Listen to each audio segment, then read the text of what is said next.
నువ్వుంటే చాలే నువ్వుంటే చాలే మాటలతో చెప్పమంటే చెప్పలేని భావమేదో భాషలకే అంతనందే అదేమిటో కుదురుగా ఉండలేని నువ్వుంటే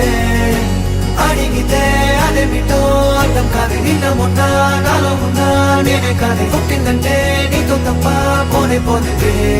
మంతే